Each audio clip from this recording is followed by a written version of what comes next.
Yo, what is up, everybody? Illumi back at it again. Back for another one. But what y'all didn't know is that I am a veteran Naruto fan. Very veteran Naruto fan. And this week, we have the newest chapter of Boruto. But before I get into that, I want to give a little bit of background as to my history in the Naruto fandom. Now, like I said, I'm a real one. I'm a real one. And I'm gonna show you how I'm a real one. Now, amongst our Naruto fans, when we talk about a lot of badass moments in the series, you have a lot of the obvious ones. You know, Rock Lee kicking Gaara's ass, Pain in Konoha.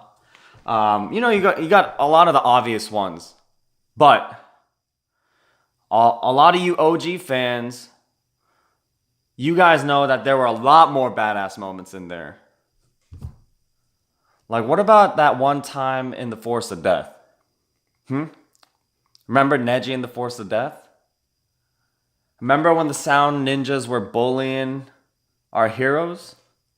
What was Neji doing? He was chilling. He was chilling in the back like this. He was like, I'ma chill, but if y'all keep acting up, I'm gonna show you.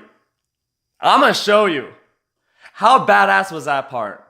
Yo, comment below if you know what I'm talking about. That was legit a badass moment that never gets talked about. And you probably only kind of recognized it if you really love Naruto. Or what about Rock Lee? You know, I mentioned Rock Lee. What are his, generally badass moments? The most obvious one is when he kicks Gaara's ass. When he kicks Sasuke's ass. Or when he fought Kimimaro when he was drunk. But when was his real badass moment? When was his real debut? Y'all remember the Chunin exams? Do y'all remember when my man Rock Lee freaking blocked two dudes' kicks? Sasuke on his left, the examiner dude on his right. That was badass. That was like a subtle badass moment. Alright, I'm getting too nostalgic now. We are in a new era now. We are in the Boruto era. And I gotta be honest with you. As a longtime Naruto fan, the Boruto manga, it's not doing it for me. Now, when I say it's not doing it for me, does it mean that I don't enjoy it? No. As all of us in the Naruto fandom know, like, if you love Naruto, then, whether it's as good or bad, left, right, whatever, we love Naruto. I love it when the new chapter comes out every month. It's very enjoyable. However, it's definitely not the old Naruto series. It's not nearly as clever. What I mean by clever is one of the hallmarks of cleverness in this series. Remember the demon shuriken trick with Naruto and Sasuke versus Zabuza? We never had anything like that in Boruto. I don't think they'll do it based on the style they've shown. And I feel like even if they do, because Kishimoto's not doing it now, it's not going to feel nearly as natural as that moment that I'm talking about. It's going to feel a little forced, even if they try to do it, right? But, I'm sure a lot of you agree.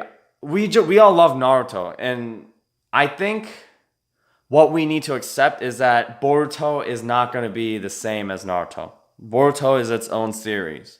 So, yeah, I think if we kind of let that part go, then it will be very enjoyable. Like the chapter before this. How fucking badass is this manga getting? Naruto? Yo, he showed Kawaki what's up. The artwork is amazing. It feels a lot more mature and dark. So, once again, very different from Naruto. Naruto still had a more lighter artwork style. Anyways, that was my little intro. And now I want to get into this actual chapter. So what happened in the previous chapter is basically they set up that classic rival stepbrother situation, right? Kind of like Naruto and Sasuke, but it reminds me more of, a lot of other series where it's just the classic, oh, you're my new roommate, my new stepbrother, rival, like, I'm going to show you little situations in which we're conflicting all the time, but we're really brothers, we love each other, yada, yada, yada. So, that's cool. This chapter, they started it off with that again.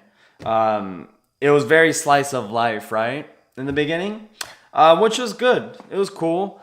However, what I liked about it is Kawaki is surprisingly likable. He is a surprisingly likable character. When he first came out, remember when we first saw him in the very first chapter where they show the future where he's fighting Boruto in the Hokage Mountain? Like, I don't think many of us like that because it was so obvious what kind of guy he was going to be. He was going to be Sasuke 2.0, except he seemed like 10 times edgier, 10 times more emo. At least Sasuke had kind of like just kind of like a active asshole edge to him, But if you read this chapter, like, he's surprisingly a reasonable guy. Like, they don't overdo it with the trope of this like badass emo guy. Like, I'm not gonna listen to anyone do anything. Yeah, he doesn't listen, but like he seems a little more reasonable, which I liked. Boruto, on the other hand, bro, like, you ain't no Naruto. Not yet, at least. We'll see where this goes. But there are too many other good characters in this series right now. Like Mitsuki. Mitsuki is my man. He's a badass. I wonder if at this point, Mitsuki is still stronger than Boruto. Because Boruto now has karma and, all that. So I do wonder. The highlight of this chapter, obviously, was the lab part. Now, as soon as you see the lab part, I thought of my favorite character. One of my favorite characters. We all know who that is. It's our favorite madman scientist, Orochimaru. Yo, Orochimaru. You gotta show this noob, you gotta show this Jigen guy what mad scientist is really all about. You gotta show this fool, because he don't know what he's doing. Anybody else want to see the author stepping up and actually utilizing Orochimaru properly?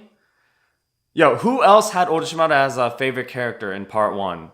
Raise your hand. Like, comment, and subscribe if you like him. Orochimaru was a badass. He was badass. He still is badass. But anyways, it got really dark. I don't think Naruto ever got this dark. They had the kids in the little like medical pouches.